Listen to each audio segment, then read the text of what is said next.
প্রিয় শিক্ষার্থীবৃন্দ, আসসালামু আলাইকুম। তোমরা আমার হাতে যে ইনস্ট্রুমেন্টটা দেখতে পাচ্ছ এটাকে বলা হয় স্লাইড ক্যালিপার্স। তো আজকে আমি এই স্লাইড ক্যালিপার্সের বিভিন্ন অংশের নামগুলো তোমাদের সাথে শেয়ার করব। তো স্লাইড ক্যালিপার্সের মধ্যে মূলত দুইটা স্কেল আছে। এই যে ছোট যে স্কেলটা দেখা যাচ্ছে এখানে যে দাগ কাটা, এটাকে বলা হয় ভার্নিয়ার স্কেল। আর লম্বা যে স্কেলটা, এই যে বড় স্কেলটা, এটাকে বলা হয় মেইন স্কেল। আর এখানে দেখো ছোট একটা স্ক্রু দেখা যাচ্ছে, এই স্ক্রুটা এটাকে বলা হয় লকিং স্ক্রু। আমরা কোনো একটা রিডিং নেওয়ার সময়, অর্থাৎ এই দুই চোয়ালের মাঝখানে সাধারণত বস্তু রেখে আমরা তার দৈর্ঘ্যটা পরিমাপ করি। তো বস্তুটা রাখার পরে আমরা এটা যেন নড়ে না যায় সেজন্য লকিং স্ক্রুটার সাহায্যে আমরা এটা লক করে দিতে পারি। তো এই যে বড় চোয়াল দুইটা দেখতে পাচ্ছ, এই চোয়াল দুইটাকে বলা হয় আউটসাইড জো বা বিগ জো বলা যায়, লার্জ জো বলা হয়, বিভিন্ন নামে ডাকা হয়। আর এই বিগ জোর সাহায্যে মূলত আমরা কোনো বস্তুর দৈর্ঘ্য বা ব্যাসটা পরিমাপ করতে পারি।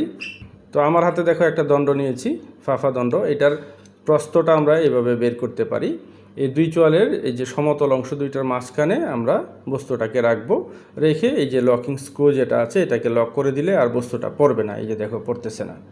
তো এখানে আরও দুইটা চোয়াল আছে, এই যে উপরে যে ছোট দুইটা চোয়াল দেখা যাচ্ছে এগুলোকে ইনার জো বলা হয় বা ইনসাইড জো বলতে পারো, ছোট চোয়াল বা স্মল জো বলতে পারো।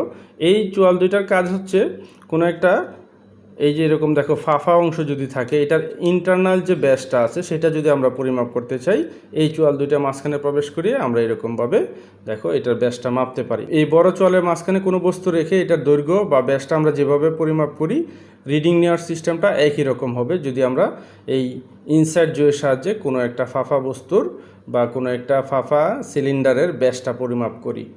তো যাই হোক, আমরা ইনার জোয়ের ব্যবহারটা জানলাম। এরপরে দেখো স্কেলের একদম শেষ প্রান্তে এই যে আমরা চোয়াল দুইটাকে যদি এরকম ফাঁক করি, তাহলে দেখো এই যে শেষ প্রান্তে একটা রড বের হচ্ছে, এটাকে বলা হয় ডেপথ প্রোব। এটার সাহায্যে কোনো একটা ধাতব বস্তুর গায়ে যদি ফাটল দেখা দেয় বা কোনো একটা ফাফা সিলিন্ডার, সেটার ডেপথ যদি পরিমাপ করতে হয়, গভীরতা যদি পরিমাপ করতে হয়, তখন আমরা এই যে ডেপথ প্রোব বা ডেপথ স্কেল এটা ব্যবহার করি। ধরো আমার হাতে এই যে ফাফা দণ্ডটা আছে, এটার আমরা ডেপথ যদি পরিমাপ করতে চাই, তাহলে আমরা কি করব, এটাকে এরকম করব। এই যে দেখো এই পর্যন্ত চলে আসছে, তখন আমরা এখান থেকে এই যে স্কেল থেকে রিডিংটা নিয়ে নিব।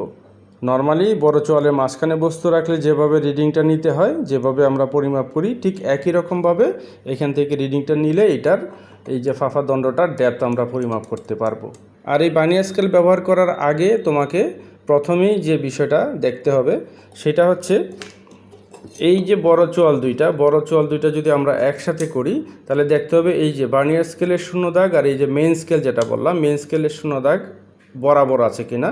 যদি বরাবর থাকে বা একই লাইনে থাকে, এখানে দেখো একই লাইনে আছে, যদি একই লাইনে থাকে তাহলে বুঝতে হবে এই যন্ত্রের মধ্যে কোনো ত্রুটি নেই। আর এই শূন্য দাগটা যদি ভার্নিয়ার স্কেলের শূন্য দাগটা যদি মেইন স্কেলের শূন্য দাগের পেছনে থাকে, অর্থাৎ এই দিকে যদি থাকে, ডান দিকে যদি থাকে, এখন যেরকম আছে এরকম যদি থাকে, তখন এই ত্রুটিটা হবে ধনাত্মক।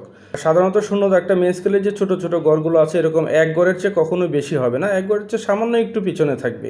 আবার কোনো কোনো স্কেলের ক্ষেত্রে এই যে শূন্য দাগটা, ভার্নিয়ার স্কেলের শূন্য দাগটা এদিকে থাকে।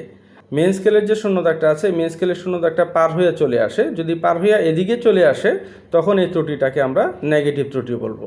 আর এই ভার্নিয়ার স্কেলের সাহায্যে তুমি যখন কোনো বস্তুর দৈর্ঘ্য বা ব্যাসটা পরিমাপ করবে, তখন আরেকটা বিষয় তোমাকে জানতে হবে, ভার্নিয়ার ধ্রুবক। আর এই ভার্নিয়ার ধ্রুবক নির্ণয়ের সহজ সূত্র হচ্ছে 1/n। 1 মানে হচ্ছে এই যে ছোট ছোট গড়গুলো আছে মেইন স্কেলের মধ্যে, প্রতি গড়ের মান 1 মিলিমিটার। তো 1 মিলিমিটারকে তুমি ভার্নিয়ার স্কেলের ভাগ সংখ্যা দিয়ে ভাগ করবে, অর্থাৎ মেইন স্কেলের এক ঘরকে ভার্নিয়ার স্কেলের ভাগ সংখ্যা দিয়ে যদি ভাগ করো, তাহলেই তুমি এটার মানটা পেয়ে যাবে, অর্থাৎ ভার্নিয়ার ধ্রুবকের মানটা পেয়ে যাবে। এখানে দেখো 0 থেকে 0 এবং মাঝখানে আরেকটা ঘর আছে, তার মানে এখানে 20 ঘর। তো 1/20 মানে হবে 0.05। এই যে 0.05 মিলিমিটার হচ্ছে ভার্নিয়ার কনস্ট্যান্ট বা ভার্নিয়ার ধ্রুবক। তো যাই হোক, ভার্নিয়ার ধ্রুবকের মানটা কিভাবে বের করতে হয় এবং এই স্লাইড ক্যালিপার্সের সাহায্যে কিভাবে আমরা কোনো একটা বস্তুর দৈর্ঘ্য বা কোনো একটা সিলিন্ডারের ব্যাস পরিমাপ করতে পারি, সেই সম্পর্কে একটা ভিডিও আমি খুব দ্রুতই আপলোড দিব। তোমরা অবশ্যই সেই ভিডিওটা দেখবে। তো আজকে এই পর্যন্তই, আল্লাহ হাফেজ।